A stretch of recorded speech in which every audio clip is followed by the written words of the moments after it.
السلام عليكم، ازيكم؟ عاملين ايه؟ يا رب دايما تكونوا بخير. مباراة النهاردة، سموحة يواجه الأهلي في الدوري لكسر صيامه للتهديف على مدار 921 يوم. كولر بالنسبة له المباراة دي حياة أو موت. كمل معايا الفيديو للآخر، ما تنساش تعمل اشتراك وتفعل زر الجرس حتى يصلك كل جديد عن أخبار الدوري المصري. ما تنساش تعمل اشتراك في القناة دي مهمة جدا بالنسبة للكورة، بتعرفك كل المباريات. ان شاء الله نبدأ النهاردة. جمهور الاهلي العظيم، جمهور نادي سموحة العظيم، تابعوا معنا الفيديو.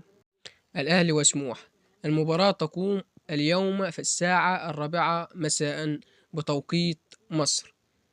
نتيجة منتظرة من جمهور النادي الاهلي الى مباراة سموحة، حيث تتمنى الجمهور الاحمر عودة الفريق من جديد الى الطريق الصحيح وسلسلة الانتصارات بجانب تصدر جدول ترتيب الدوري المصري. مفاجأة في تشكيل الأهلي المتوقع أمام سموحة بالدوري الممتاز. يدخل فريق كرة القدم الأول بالنادي الأهلي مواجهة صعبة ببطولة الدوري الممتاز، عندما يلتقي بسموحة في المباراة المؤجلة بينهم في البطولة، ويسعى الأهلي لمصالحة جمهوره على حساب سموحة بعد الخسارة أمام شباب بولزداد في دوري أبطال أفريقيا، وهو ما يزيد من أهمية المباراة بين الأهلي وسموحة، خاصة أن الفريق السكندري في وضع سيء جدا بجدول الدوري. ومن المتوقع أن يشهد تشكيل الأهلي المتوقع أمام سموحة في الدوري بعض التغييرات بعد تراجع مستوى عدد من اللاعبين الأساسيين وبعضهم للانتقادات.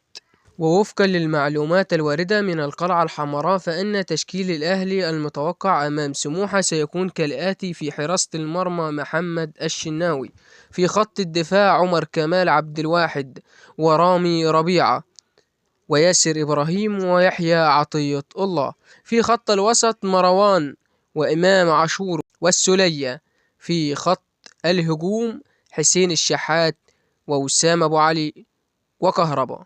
وسيكون موعد مباراة الأهلي أمام سموحة في الدوري العام اليوم عند الساعة 4 عصرا على أرض استاد القاهرة الدولي، ويحتل الأهلي المركز الثالث في ترتيب الدوري برصيد 12 نقطة من 6 مباريات، ما يحتل سموحة المركز قبل الأخير برصيد 5 نقاط.